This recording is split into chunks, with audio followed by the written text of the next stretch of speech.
Welcome to TimeBender Talks, the ultimate destination for professional photographers. This weekly podcast is hosted by Peggy McCartha, a certified professional photographer with over 30 years experience and the creator of the Headshot Strategist certification program. Peggy interviews a diverse range of experts in business, branding, marketing, networking, and photography. So whether you've been doing this for years or you're just starting out, we've got you covered. Oh, and don't forget to hit that subscribe button so you don't miss out on our latest episodes filled with tips, insights, and lots of fun.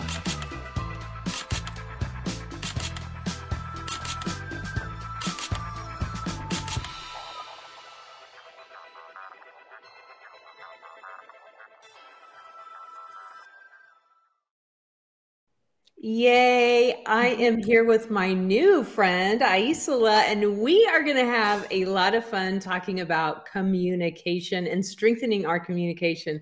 So first of all, welcome and thank you for agreeing to come hang out and chat with me today.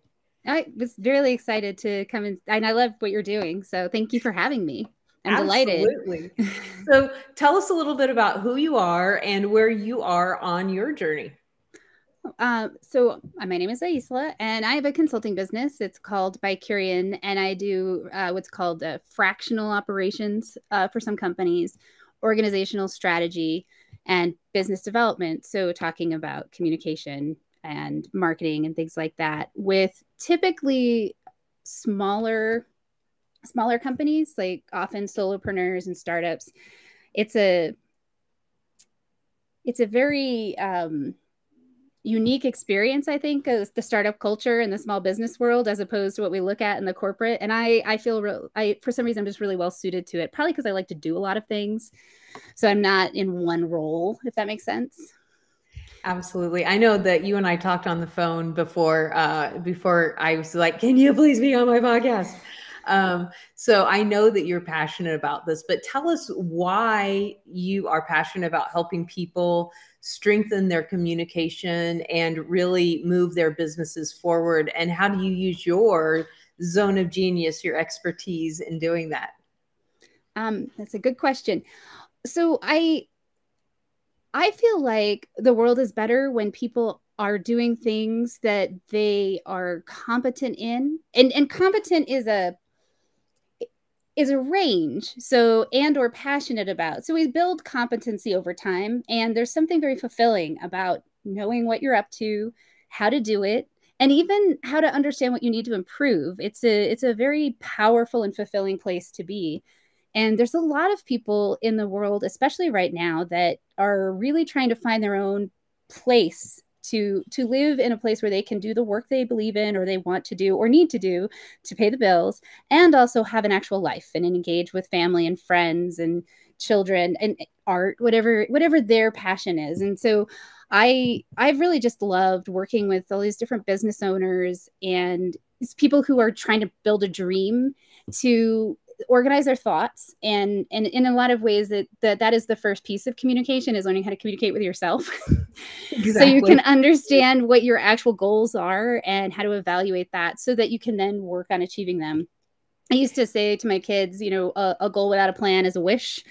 And not that wishes aren't great. They're just less likely to happen. There are fewer fairy godmothers out there than we would like. So that communication and that understanding of your goal and what you're going to do to get there can make a really big difference in also how you evaluate your success.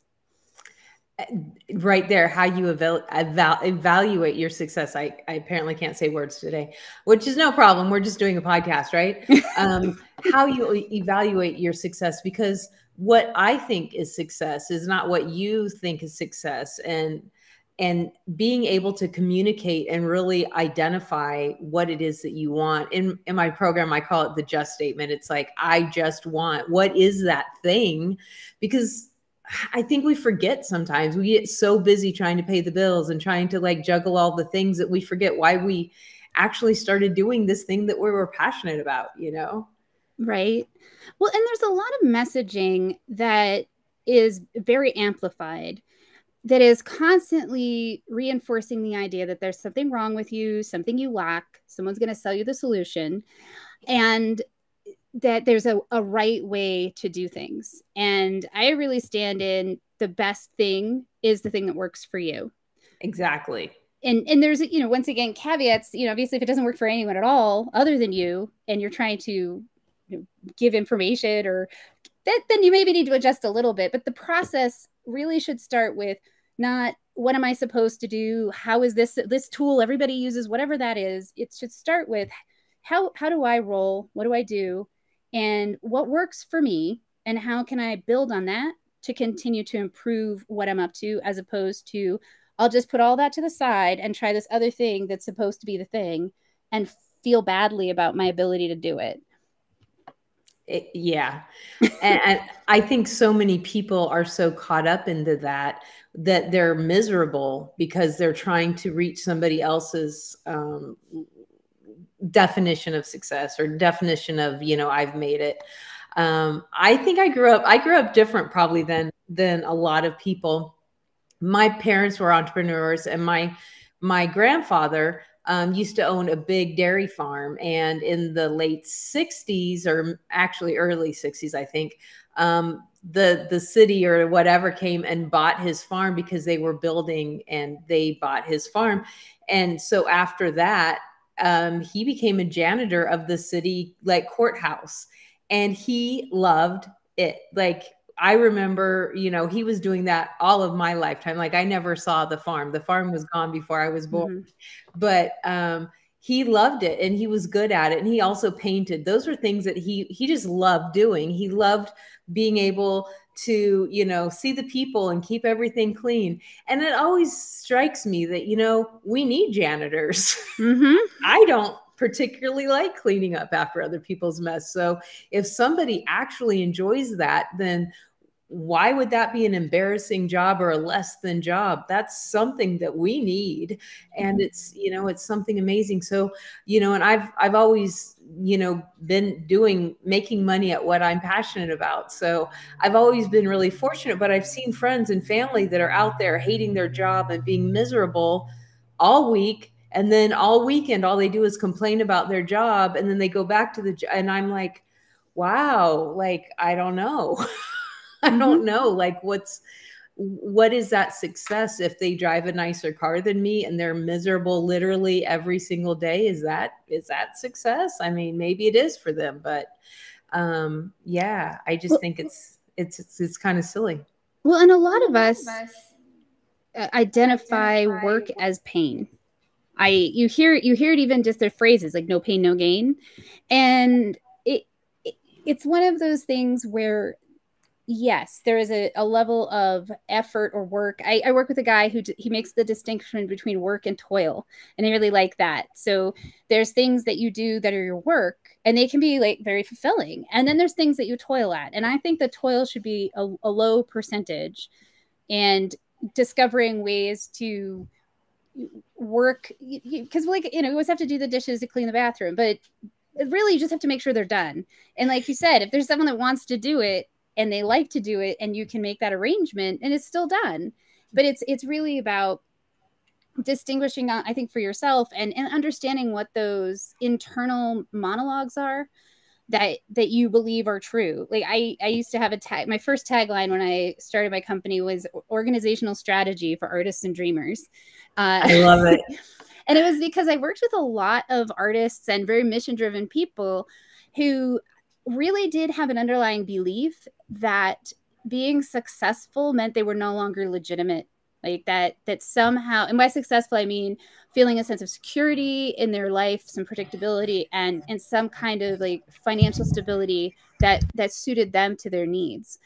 And they really did have this like absolute, often unconscious belief, because they would say it the way everybody does. But if you really talk to them, like, oh no, I know that's not true. But their behavior showed that they actually did believe it was true. And you can even see them self-sabotage when they started to be successful in something in that way, because they were so, that underlying belief was so powerful.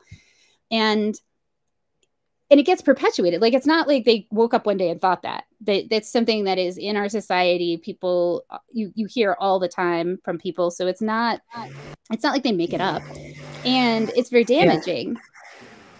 Yeah. And I think it's that, that crazy belief that you're a sellout if you're all of a sudden successful. It's like you can't be both. You can't be passionate and doing what you love and being a creative and being an artist and being successful. It's that starving artist thing. It's like, who wants to be a starving artist? Like, it's okay to start out as starving artist, but you know, a few years in, like, who wants to keep living that?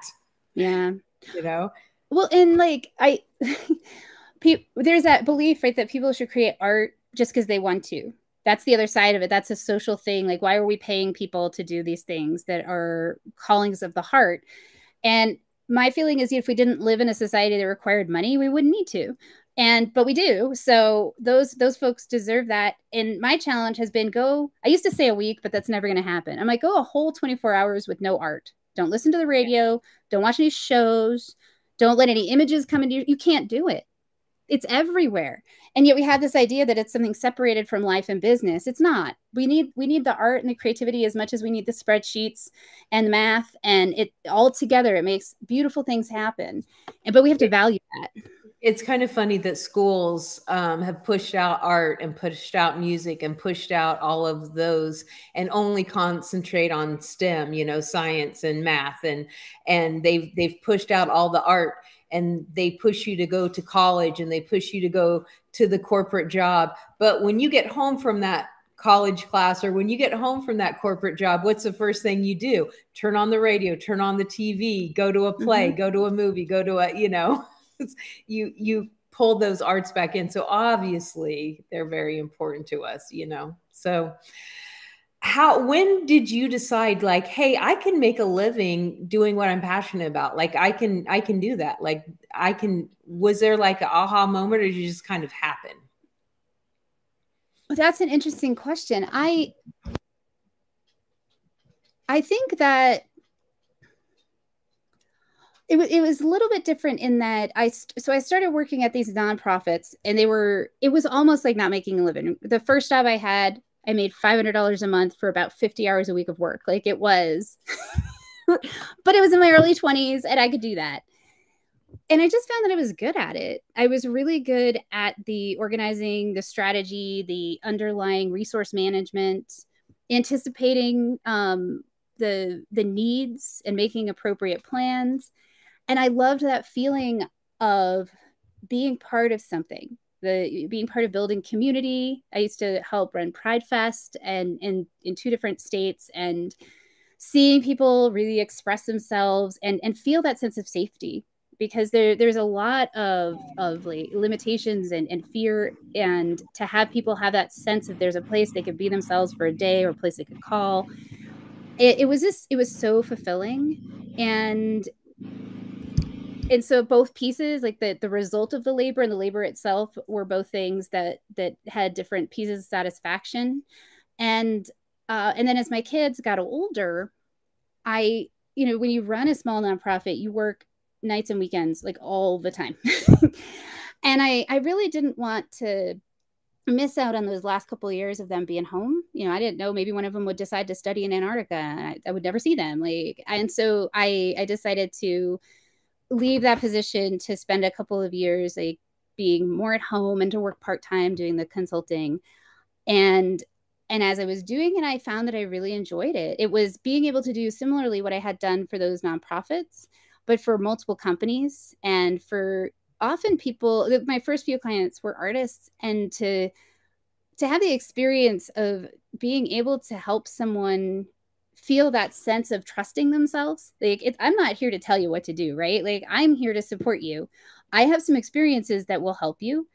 And at the same time, if I show you an option or a solution and you're like, it doesn't work for me, cool, I'll go find something else. Like, because that's my job, is to help that person feel really confident in what they're doing so that they can go out and do more. And so that was really, it wasn't like so much a decision, maybe as an evolution. I like that. I think for me, everything in my life has just been an evolution. Like, I think as long as you're moving forward, you know, you fall into these things. And some of them you're like, oh, that was great for a season. Now let me get back on track over here. But sometimes magic happens by accident. This all happened because of the pandemic, because I was bored. I'm doing this because I was bored 3 years ago and was like, okay, what else can I do? But it's still staying true to yourself and staying in that passion. So we're focusing on communication. Yes. And I loved earlier, I know I'm like, it's all right. I love what you said earlier about really communicating to yourself what your goals are, but how important is being able to communicate to other people, helping entrepreneurs, portrait photographers, professional photographers really not only get clients, but make that sale, make that transaction. How is communication important for that? Well, so one of the things that I see a lot with solopreneurs and people who have specialized knowledge but may not necessarily understand that they do is they'll make leaps of logic that they don't know are a leap. So I like to think of it as you've got all the departments in your head and you're used to telling the lighting department what to do, but then maybe you're working with a few people and now you have to say it out loud to an actual person. And you don't actually realize how much of what you communicate inside is impressions. It's not actual words. and so when you start working with other people, whether they're people you're photographing or, maybe you're doing a larger set or something, you have to actually slow down and give steps that you're not used to having to articulate when you work more by yourself, and so it can be very frustrating. And it can also lead to people not necessarily understanding what's happening. And I think especially with something like photography, where there's a lot of ignorance, and most of us don't know anything about it. Like I, take a picture, I'm like magic. But it's a craft. Like you've got a lot of like technical knowledge and artistic expression that's happening. And so I also think there's that piece where they think people understand. And so one of the biggest things is you want people to feel comfortable. You want them to feel that sense of, what's going on and that they can trust you, and that you, especially with the vulnerability of photography, that they can feel that sense of getting clarity about how the steps are going to go. And I think that piece is a really important, and it can feel awkward or tedious, but practicing, even I recommend to people that when they're doing something of that nature, sit down with a few friends and just go and give the friend instruction, someone that you won't cry when they say it didn't go the way that you wanted. And then that friend can tell you back like, oh, I didn't know you were going to want me to do this, because that will reduce those moments of irritation or frustration in the action. And you build that rapport. And really and truly, I mean, in terms of when you're selling people things, and I hesitate to use the word because I feel like there's a lot of connotations in it that aren't necessarily accurate. It's really about the relationship. Something intimate like that is a relationship. And so sometimes it's not going to be the right fit. You're going to do everything perfect. You're going to have the right style. You communicate perfectly. And the other person is not going to bite because for them, there's a vibe. And that doesn't mean anything wrong. It doesn't mean you did anything wrong or anything like that. It just means it's not the right vibe. And then for some people that's the right vibe, then you also add the concreteness of clarity. And then it's much more likely that they're going to say yes or no. You do have to give them also. The other thing I've seen is I had this woman, I tried to hire her. I literally said, I want to hire you. And she was like, oh, okay. And she went off on this other thing. And I'm like, how do I get a yes or a no? Because it wasn't a photography thing, but it's so funny to me. And later on, we talked about it. We stayed social friends. She goes, oh, I didn't realize that. I'm like, I don't understand how those words did not mean that to you. So people have a lot in their heads. You have to break through it. So you have to stay really simple, I think. I used to have a real like fear of communicating my prices to people. I don't know if it was like a fear of rejection or a fear of unworthiness. Like I thought because what I do to me is really easy. So, it's second nature. I would do it whether somebody paid me or not. And, there were several years where the word got out that I would do it whether people paid me or not. And that's not a way to run a business. But I really had a really hard time. And what I found was when I made a process, like, okay, every time before I book, I go through and, I explain what my prices are, what my packages are. Like, that's just part of my telling you what I do. And then, we go ahead and book. And then when they show up for the appointment, it's like, all right, so are we going to take care of that? Are you going to Venmo? Do you have a credit card? How are we going to take care of this? And that's part of my routine that I do with everyone. And then that way it starts feeling more natural. And then I'm able to communicate it without that fear, which is irrational, like obviously irrational, but it is like, creatives just want to create, and this whole businessing stuff sucks, right? And so I think really learning to communicate. When you were talking, it reminded me of a story, and I had never thought of this particular story in this light. So humor me. This was about 25 years ago. My kids were like 4 or 5 years old. And my son says, Mom, why are you so nice to your clients when you take their pictures, and you're so mean to us when you take our pictures? And I said at the time, I said, because my clients listen to me and you're not listening to me. But that wasn't it. Really what it was is I expected my 5-year-old son to know how to pose. Like, he's been doing this his whole life. Like, why am I having to, work with this little tiny kid? Which is, again, another thing that, but sometimes it's true. We forget that people don't know what we know, and we have to communicate that, and we have to be patient, and we have to meet them where they're at, and remember that they're also dealing with their own insecurities and their own fears and their own, I don't want to do this. I hope I don't look bad in these pictures in front of the camera, so we have to really communicate and get them to a place of comfort and build that relationship.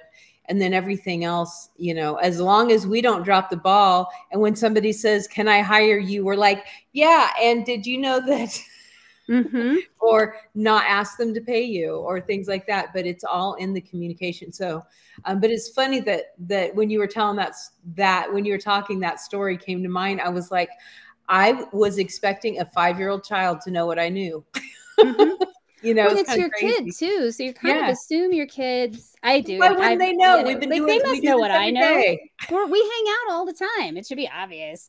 So I'm trying to remember. I had a gentleman on my podcast who said something that I thought was so brilliant when you talked about marketing, and he said ultimately, because he does visual design, and he said something along the lines of ultimately marketing is simplifying the communication in such a way that it is easy for people to understand and digest.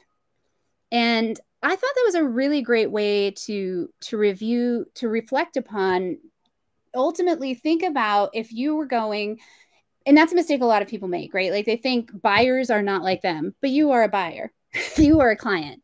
So think about what you would need. If you were going to see somebody for a photography thing, would you want them to be upfront so that you can make a clear decision? Because sometimes a budget's a budget, right? Like, some people can't afford it and they can't. Some people, there's a different thing, but you start there. And then step 2 is how would you feel that communication? Would you want it to be on, in a piece of paper, direct, and really thinking about it from that perspective, because we're all people in the end. And that's really what people want. They want to have a sense of being seen as a person. They want to have a sense of clarity. They want to feel like they're getting a value for what they're giving. And I think, once again, I think photography is a little intimate. So they also need to feel a sense of, safety and confidence, because it's a very different kind of engagement. We literally peel your outside away and take pictures of your soul, right? Your whole essence. Like, it is a very vulnerable place to be photographed, because you have to see yourself, and you may not like what that is. And, our job is to show you your best self, and to, I don't know, personally, I take it as a personal job to show you why you are beautiful, because I love seeing the beauty in people and their uniquenesses and their quirks and their, the way maybe an eyebrow goes up, or a half of a smile, or whatever it is. I think those things are just amazing. And I love to point those out to people and how cool they are. And I think that, communicating that to people, helps them. It helps them beyond the photo shoot. It helps them, you know, see something that they didn't know and not be so scared to look at themselves in other areas of their life. I know that's deep and cheesy, but that's how I feel. It's really true. And that comes out. The things that you think and feel do come out. Like they say, when you're on the phone with people, still smile. They can hear it in your voice. I also want to call back what you said about when you were learning how to talk about your pricing. I really would recommend anybody that feels in any way uncomfortable, practice until it rolls off your tongue. Because if you stutter or you start making excuses or apologizing for your pricing, then that's what the person is going to hold on to. That's how they're going to receive it. And so you really need to get into a place where you feel comfortable saying what you're saying and not you and keep it very direct. Like, because the other thing is people often hear the first thing that you say, especially if it's a number. Even if you correct it, that's still what they're going to go back to. So make sure that first number is what you actually mean. And then they can always can counter, they can ask for things or whatever, but they typically will remember that first number. I don't know if you've ever seen that with your friends or kids or something.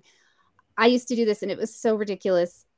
I'd say, oh, I don't want to be there by 8:30. So let's leave a half an hour before we suggested. And then people, they remember 8:30.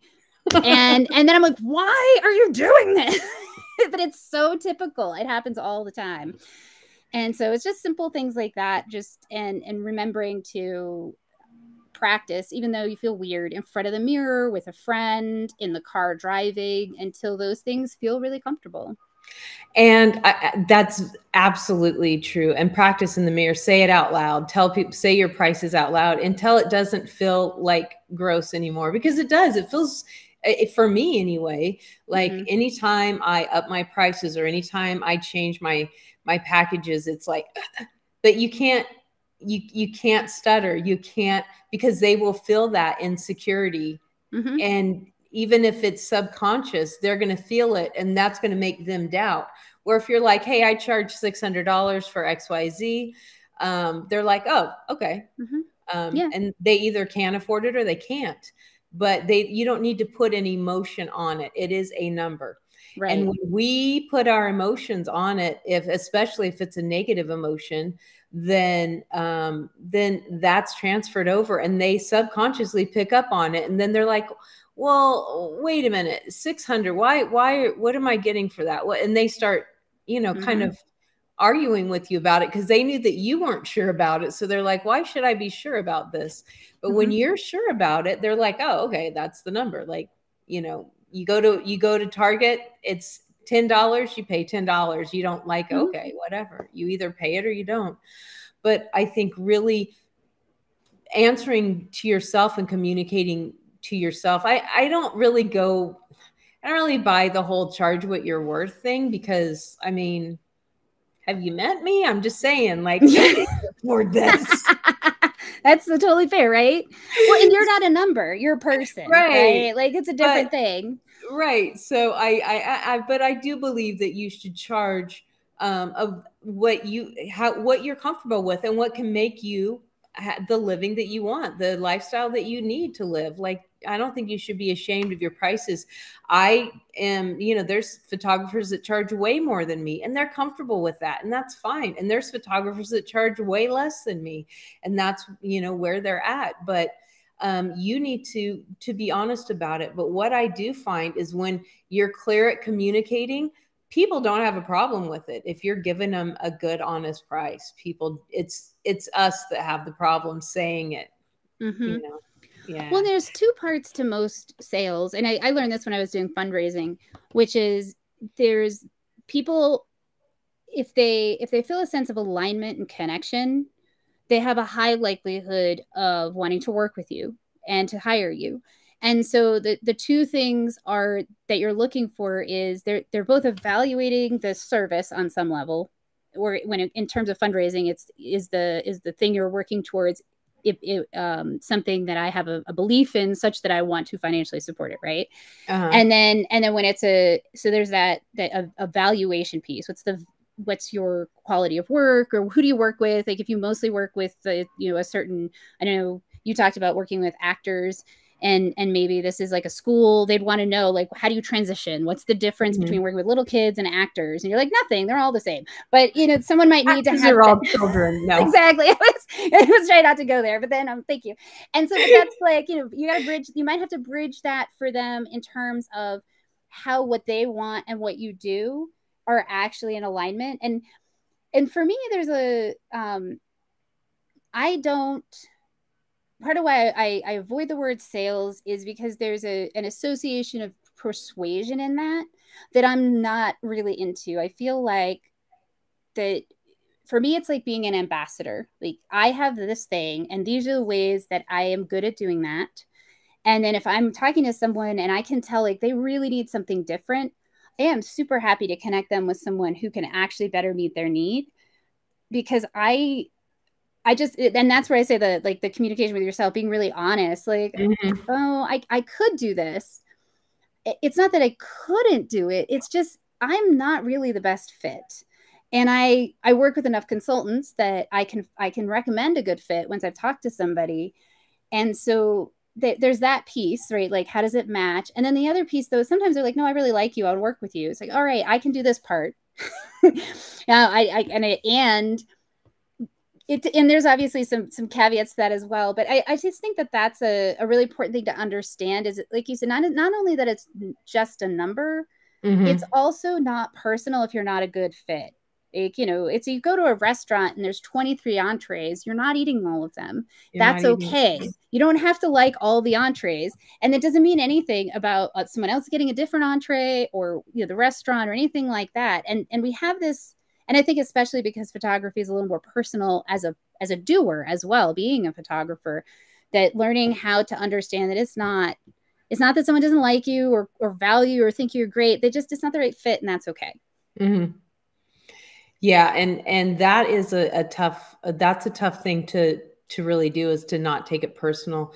But I think when we look at other people in our industries as colleagues instead of competition, it takes that sting out. In other words, if somebody comes to me and A, I'm already booked, or B, I just don't think that I'm going to be able to give them what they really want. But I know so-and-so over here that can. And I say, you know what, go talk to them. If you think they're a better fit for you, go with them. Otherwise, I'm happy to help you. And the reason you can do that is because we're colleagues. We're not competition, because you know what? The right people are going to find me, and it's going to make my life so much easier when I work with the right people, because they're going to give me excellent reviews. They're going to tell all their friends. Right. And if somebody that was like, meh, or a bad match, they're not going to give me reviews, and they may even give me a bad review.